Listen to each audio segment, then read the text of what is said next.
민주주의를 지키는 최소한의 울타리입니다.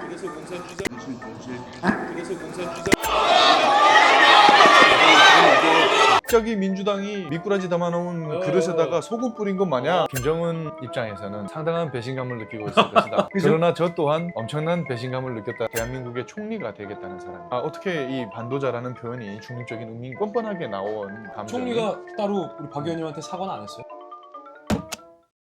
그러니까 의원님 여기 아 제대로 찾아왔네요.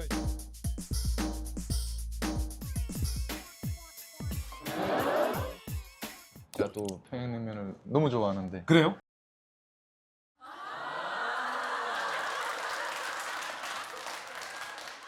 가끔씩 이게 갈증 나는 것처럼 먹고 네. 싶을 때가 있어요. 고향이 평양은 아니잖아요. 의원님. 예, 태어난 곳은 함흥인데 야 그러면은 함흥냉면, 평양냉면.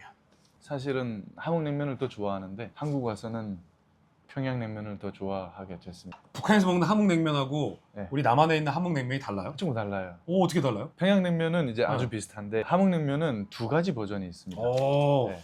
하나는 이제 우리가 흔히 함흥냉면이라고 알고 있는 빨간 빨간 양념. 북한에서는 어떻게 보면 서민들이 일반적으로 쉽게 먹을 수 있는 하나는 이제 좀 과거부터 양반들이 먹는 그게 이제 본류입니다. 그건 어떻게 나와요? 그거는 이제 빨간 양념 없이 이렇게 아주 투명한 꽁고기 육수를 쓰는 것이 이제 기본이고 면은 감자 전분으로 만드는 우리나라에서는 고구마 전분을 쓰죠. 이분 그 차이가 여러분 있습니다. 요리 전공하신 분이 아니에요. 서울대에서도 공학. 아 예 그렇습니다. 그리고 김정은 국방대에서도 공학 전공하셨죠. 예 공학 전공했는데 세부 전공이 재료공학. 어떤 분들은 이제 재료공학이라고 그러면 요리 재료 같은 거 하시느냐. 사실 재료공학이 요리와 많이 닮았어요. 뭐 ICBM 부품 재료 뭐 이런 거 그런 거죠. 이제 요리도 우리가 보면 원재료를 무엇을 쓰느냐, 불 조절을 어떻게 하느냐, 재료들의 투입 순서가 어떠냐에 네. 따라서 이제 요리 맛이 달라지잖아요. 그러니까 재료공학도 똑같아요. 서울대를 나왔어요. 석박사를 하셨습니다. 그리고 북한에서 그 가기 힘들다는 김정은 국방대를 또 갔습니다. 서울대, 김정은 국방대 어디가 더 가기 힘드다? 둘 다 어려운데 김정은 국방대가 더 가기 어렵다. 북한은 대학교 진학률 자체가 낮아요. 대학교 진학률이 20%가 안 됩니다. 그리고 학생 수도 서울대가 훨씬 더 많고 제가 다닐 때만 해도 한 3,000명. 숫자적으로 봤을 때 교육 시스템 상으로 봤을 때 좀 더 어렵다. 박충건 의원님이 김정은 국방대 다닐 때 논문을 썼어요. 적어왔어요 제가. ICBM 윤활핵과 부동핵 관련된 논문을 썼습니다. ICBM에도 윤활핵하고 부동핵이 들어가요? 우리가 이제 인공위성 같은 경우에 극한 환경에서 작동하는 것 아니겠습니까? 우주 공간에서 우주 공간으로 나가면은 기온이 급격하게 떨어지죠. 특수한 환경에서 작용하는 윤활유가 있어야 된다. 네. ICBM 미사일이 얘는 대륙간 탄도라 우주를 나가야 되니까 우주 밖으로 나가야 되니까. 우주에서도 이게 견딜 수 있고 그렇죠. 구동될 수 있게 완전 극한 환경인 거죠. 윤활유와 네. 부동핵을 어떻게 넣어야지 그걸 연구하다. 그렇죠. 네. 네. 두 사람이었네. 제가 연구할 게 따로 없이 그런 걸. 그래서 제가 더 이상 북한 정권을 위해서 무기 개발을 하지 않겠다 이런 결심을 하고 이제 탈북을 했죠. 현대 제철에서는 어떤 연구하셨어요? 현대기아 자동차에 자동차. 들어가는 엔진, 예. 변속기 이런 부품들을 개발을 했었죠. ICBM 만드는 게 더 어려워요? 현대차 만드는 게 더 어려워요? 지금 기술력으로 봤을 때는 현대기아 자동차가 훨씬 더 고난이도의 최첨단 기술들을 많이 쓰고 있다. 우리나라도 충분히 ICBM을 만들 수 있는 기술력을 갖추고 있죠. 그래요. 그럼요. 예. 작년 국군의 날 기념식에서 현무5라는 맞아요. 신형 미사일을 공개했지 않습니까? 제가 봤을 때는 사실상 ICBM이라고 말씀드릴 수 있을 것 같아요. 그거 얘기해도 돼 이렇게? 그런가요? 이건 뭐 아니 혹시 몰래 ICBM 여기서 개발하고 있는 거 아니에요, 박 의원님? 그렇진 않습니다. 예. 우리 박 의원님이 국회의원만 하긴 좀 아까워요. 왜냐면 ICBM 설계도가 머리에 있잖아. 그죠? 네. 김정은 국방대 출신으로는 국내에 거의 유일한입니까? 예. 한 번도 못 봤어요, 제가. 북한의 김정은 국방종합대학교는 대표적으로 북한의 체제 수호자들을 키워내는 그렇지. 대학교다. 그래서 탈북한 사람이 저 이외에는 아마 없는 걸로 없다. 저는 그렇게 알고 있습니다. 김정은이 굉장히 자부심을 갖고 키우는 곳이잖아요. 그렇죠. 그런데 거기서도 엘리트 중에 엘리트가 탈북을 해서 대한민국의 국회의원이 됐다. 북한 김정은이 혹시 10월에 에이펙에서 판문점에 온다면 박 의원님 보고 어떤 생각이 들까? 김정은 입장에서는 상당한 배신감을 느끼고 있을 것이다. 내가 얘 키우느라 얼마나 많은 돈을 들였는데. 네. 그죠? 그러나 저 또한 엄청난 배신감을 느꼈다라는 그렇지. 저 또한 네. 세뇌돼서 어떤 김씨 일가와 북한 정권의 충성을 다 했죠. 어떻게 보면 그렇게 살아왔는데 그것이 정의가 아니었고 그것이 북한의 주민들을 위한 그런 일이 아니었다라는 것을 느꼈을 때는 저 또한 상당한 배신감을 느꼈다라는. 그럼 왜 탈북하게 된 거예요? 대학교 한 3학년쯤 그때 이제 학생 간부를 하게 됐는데 그 북한의 보위부가 모든 기관의 담당자들이 나가 있습니다. 그 보위부 담당자가 제가 학생 간부에 임명되자마자 바로 호출하는 겁니다. 그래서 갔더니 제가 관리하는 학생 숫자가 한 80명 정도 됐는데 이 학생들에 대해서 한 명 한 명 물어보는 거예요. 그 학생들의 동향에 대해서. 그래서 저는 이제 물어보는 학생들에 대해서 그 친구 열심히 공부하고 사상도 좋고 사생활도 깨끗하고 아주 좋다. 이렇게 얘기를 하면은 나는 그렇게 생각하지 않는다. 그러면서 자기가 알고 있는 것을 얘기를 해줘요. 그런데 저도 모르는 사실을 보위부 담당자가 얘기를 해줍니다. 제가 이 학생들하고 24시간 같이 살고 있죠. 근데 저도 모르는 걸 보위부가 알고 있다. 어떻게 알았을까? 80명 중에 최소 10%에서 많게는 20%까지가 보위부 스파이인 거예요. 북한 체제가 이렇게까지 사람들을 물샐 틈 없이 감시를 하고 있구나 이런 것들을 알았고 당시에는 상당한 배신감이 들어서 북한 체제를 막 다 뒤집어 엎고 싶었어요. 20대 그럼. 초반의 그 젊은 혈기에 그랬는데 실질적으로 알아보니까 제가 할 수 있는 것이라고는 뭐 없는 거예요. 이제 그러면은 밖으로 나가야 되겠다. 밖으로 나가서 힘을 키우자. 더 많이 배우자. 이런 마음으로 이제 탈북을 하게 됐어요. 최근 미국이 벙커버스터랑 스텔스기 동원해서 이란 핵시설 초토화시켰잖아요. 그렇죠. 김정은이 어떤 걸 느낄까요? 현무 5가 등장하기 전에는 전 세계에서 가장 위력한 벙커버스터가 GBU-57이다라고 이제 평가가 돼 있었죠. 실제 뭐 북한의 지하시설들을 공격하기 위한 목적으로 개발이 된 무기고 그리고 이것이 아주 위력이 강력하고 초정밀 타격이 가능하다라는 성능에 대한 얘기는 들어왔지만 실제 실전에 사용된 건 처음이지 않습니까? 12발이 사용됐는데 구멍은 6개. 그 말은 한 구멍에 2개씩 들어갔다. 대단한 거네. 대단한 주력이. 거죠. 뭐 거의 뭐 호리논 그런 초정밀 타격이 가능한 벙커버스터를 사용했다. 그러면 이제 김정은 입장에서도 저것이 북한의 지하 핵시설을 타격하기 위해서 개발된 무기니 그 파괴력, 그 효용성에 대해서 아주 궁금하지 않겠습니까? 그렇기 때문에 북한이 분명 군사기술 참관단 같은 것들을 꾸려가지고 이란에 파견하지 않을까. 그래서 이 벙커버스터가 어떤 위력을 발휘했는지를 정밀하게 분석하지 않을까. 그래서 그것을 북한의 주요 벙커들에 적용을 해서 부족하다면은 그 벙커들을 보강하는 작업들을 하게 될 거다. 김정은이 아예 두 국가 성환했잖아요. 국경도 다 단절해버리고 어떻게 될 거라고 보세요? 좀? 저는 이게 이제 김정은의 불안을 외부로 표출한 하나의 사례라고 저는 생각을 합니다. 지금의 북한 주민들의 의식이 상당히 변화됐단 말이죠. 가장 근원적인 역할을 한 것이 이제 한류입니다. 한류다. 이제 한류가 북한 주민들 사이에서는 통제 불가 수준으로 전파가 된 거예요. 북한의 청소년들이 한국말을 쓴다는 거 아니겠습니까? 데이트, 뭐 소개팅, 오빠하고 하트, 뭐 오빠, 하트. 근데 그만큼 이제 만연해 있는 거예요. 통제가 안 되니까 이제 청소년들까지도 집단 처형하고 한류를 보다 걸리면 최소 노동교육 15년은 겁니다. 결국엔 이걸 막으려고 두 국가를 선언한 겁니다. 왜냐? 북한의 주민들이 지금 한국을 바라볼 그 전까지는 어떤 인식이었냐면은 동족의 나라, 동포의 나라예요. 기본적으로 긍정적인 마인드가 깔려 있는데 한류를 보다 보면은 대한민국에 대한 동경심이 자라나게 됩니다. 그래서 대한민국 국민들에 대한 부러움과 그래서 아예 같은 나라 동경의 마음이 자라나게 되는데 그럼 이제 이게 확 마음이 열리는 거죠. 마음이 두 국가를 해가지고 최대 적대국이고 동족이 아니다라고 해버리면 전제가 달라지는 적국의 문화다.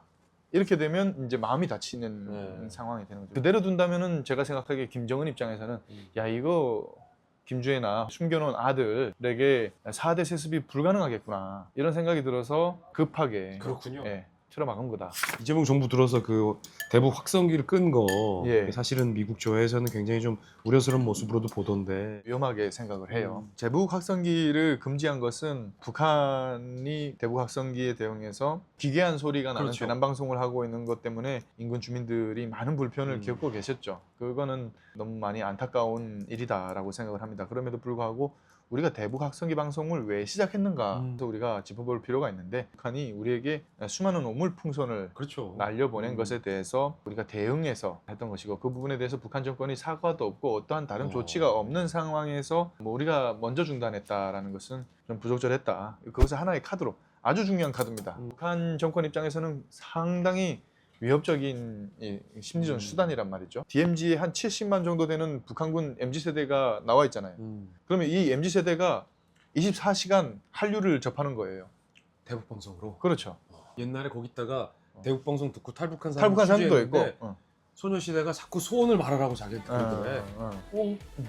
이끌려서 왔다는 거예요. 그러니까요. 그렇게 효과가 있는 것이고 그러면 이 친구들이 제대를 해서 매년 몇만 명씩 또 고향으로 돌아갈 거 아니에요. 고향에 돌아가는 분들은 또 자기가 DMZ에서 들었던 내용을 또 북한 주민들에게 또 이렇게 그렇죠. 전파를 한단 말이죠. 그래서 이게 큰 효과가 있는 수단이라서 북한 정권 입장에서는 아주 성가셔하는 이런 심리전 수단이 되겠다. 근데 그것을 조건 없이 실책이다. 그것은 실책이다라고 보고 있고 그걸 카드로 활용했어야 된다. 그리고 뭐 오물풍선 같은 경우에도 북한 정권이 대북 전단에 대응한다라는 차원에서 보냈지만 이것은 명분이었을 뿐. 명분이다. 그 전에도 우리나라에서는 전단에 민간 날아가고 단체들이 있었죠. 계속 전단을 날렸습니다. 오물풍선의 진짜 목적은 전 다른 데 있다고 봐요. 오. 윤석열 정부를 곤란하게 하기 위한 데 있었다. 그래서 아시겠지만 북한의 오물풍선은 12.3 비상계엄 이후로 단 한 번도 안 내려왔습니다. 그 순간부터 북한 정권은 상황을 관리해주고 있었다. 대북 전단을 날리는 것에 대해서 제재를 가한다라고 하는 것은 이것은 표현의 자유를 좀 심각하게 해치고 있다.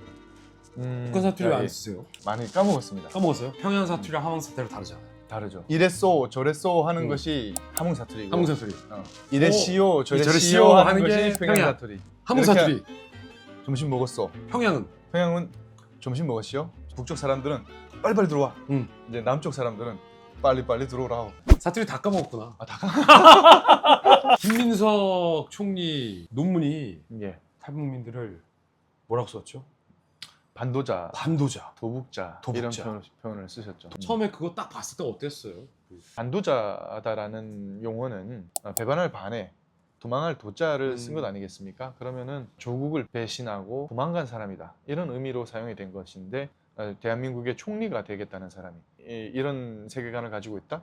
이것은 우리가 좀 받아들이기 어렵다. 그래서 이제 기자회견도 했고 그랬는데 청문회 과정에서 이 부분에 대해서 해명을 했는데 뭐라고 했냐면 반도자, 도북자 문제는 영어로는 디펙터, 그야말로 중립적인 그곳에서 벗어난 사람이라는 뜻으로 쓴 것이고 사과한 게 아니라 이거는 문제가 없는 표현이다. 뻔뻔하게 나온 어떻게 이 반도자라는 표현이 중립적인 의미인가? 그럼 누구와 누구 사이에서 중립적으로 사용했다는 말인가? 그런 비유도 썼죠. 애인도 여러 가지 단어로 부르지 않느냐? 아 진짜? 예. 어떻게 그 자기 애인에게 사랑을 듬뿍 담아서 사용하는 애칭하고 반도자가 비교가 되는 용어냐? 감정이. 총리가 따로 우리 박 의원님한테 사과는 안 했어요? 따로 그런 적은 없었고요. 사실은 사과하면 어쨌든 뭐 번역문에 실렸던 거니까 나의 진심이 아니었다. 사과한다. 죄송하다. 한마디만 하면 사실은 넘어갈 수 있는 일인데 넘어갈 수 있는 일. 왜 사과를 거부했다고 보세요? 하나는 탈북자를 반도자라는 표현으로 사용하는 것이 그 사람의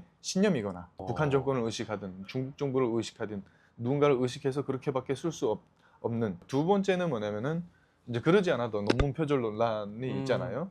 41%의 표절률을 보이고 있다. 이 정도면 뭐 학위 취소 수준이라고 저는 생각하는데 그런 측면에서 내가 잘못 썼다 말하게 되면 누가 대필해 준 거 아니냐라는 그 의혹에 말려 들어갈 것 같아서 부정한 것이 아닌가. 원내부 대표 맡고 계시죠. 예, 원내부 대표를 그렇죠. 맡고 있습니다. 다음 당대표는 누가 돼야 돼요? 글쎄 말입니다. 누가 돼야 된다 지목하기보다는 지목하기보다는 우리 당원들과 많은 국민들의 지지를 얻는 것 플러스로 당대표로서 당의 개혁과 혁신을 이끌어내기 위해서는 측근에서 그러니까 가까이에서 일하는 사람들의 신임까지도 얻을 수 있는 사람이에요. 이 가까이에서 함께 일할 동지들을 배제하고 어떤 일도 할 수 없다. 그래서 이 두 가지를 갖출 수 있는 사람이어야 당대표로서 적합한 분이 아닐까. 뭐 김문수 후보님하고도 제가 또 인연이 있고 대선 때는 제가 비서실 부실장 하면서 수행도 했었고 그리고 나경원 의원님도 제가 좋아하는 분인데다가 아예 차라리 젊은 국회의원이 나와서 당대표를 해서 쇄신하는 것도 뭐 장동혁 의원 같은 분 그런 분이 해도 된다라고 저는 생각을 하고 근데 그게 현실적으로 가능하지는 않으니까 예. 박 의원님 하세요. 저는 저 같은 사람한테 맡기면 당연히 산으로 갑니다. 이번에 용태도 참 선거 기간 동안에도 너무 잘했는데 마지막에 좀 잘못했어요. 선거 끝나고. 이게 기본적으로 국회의원이나 정당인들은 조직 생활을 하는 사람, 조직 다수의 동의를 얻지 못한 사람은 어떤 개혁도 이뤄낼 수 없죠. 아무리 좋은 파도를 던져도 개혁할 수 없는 거 아니에요. 저기는 기득권이고 구태고 청산해야 된다. 이러면 누가 동의를 해줍니까? 그게 아니라 한 명 한 명 다니면서 설득하고 내가 이렇게 하고 싶은데 선배들 좀 도와주세요. 좀만 그렇지. 내려놓고 도와주세요. 뭐 이런 과정이 필요한 거 아니겠습니까? 당장 임기가 보장된 국회의원들을 자를 수 있는 것도 아니고 이제는 국회의원으로서 박충건 의원의 목표는 뭡니까?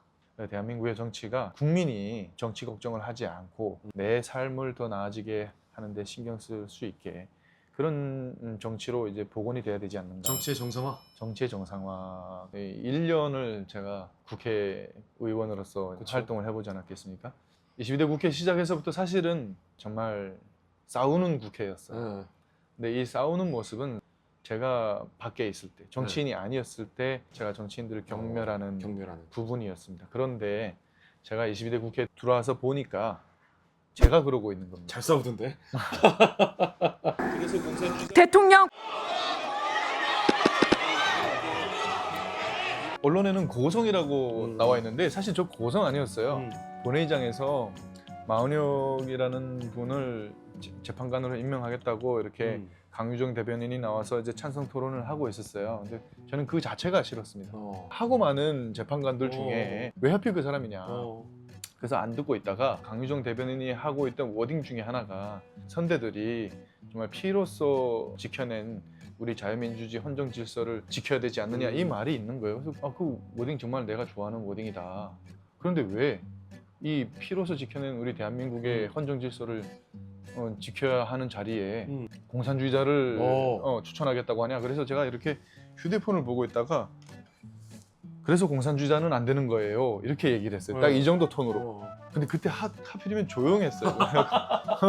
조용해가지고 이제 소란이 됐던 건데 갑자기 민주당이 거의 난리가 났었죠. 미꾸라지 담아놓은 그릇에다가 소금 뿌린 것 마냥 바글바글 하는 거예요. 그래서 이게 뭐지? 약간 이런 상황이었어요. 제가 뭐 의도적으로 한 건 아니고요. 네.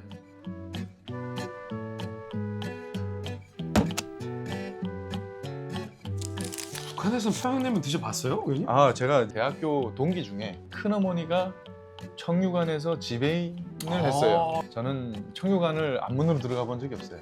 뭐 요새 뭐 냉면을 어떻게 먹느냐. 그래, 맛있게 먹는 방법. 진짜 그래. 토박이들은 네. 아무것도 안 두고 그냥 그대로 먹어야 된다 얘기하시는 분들도 있고 이제 그게 아니라 면에다가 막 식초랑 겨자랑 묻혀서 먹어야 된다. 맞아, 그래야 맞아. 국물이 네. 안 상한다. 뭐 네. 이런 얘기를 하는데 저는 다 타서 먹는 걸 좋아해요. 현지에서도 네. 마찬가지로 사람들이 다 취향 따라 안 두는 분들도 있고 그렇구나. 또 많이 둬서 드시는 분들도 있고 오우, 겨자 되게 많이 넣으시네. 약간 노랗게 또 이렇게 수육을 얹어서 그래. 배운 사람이야. 이렇게 김치까지 얹어서 상마 부르다가 예. 배운 사람 다르네.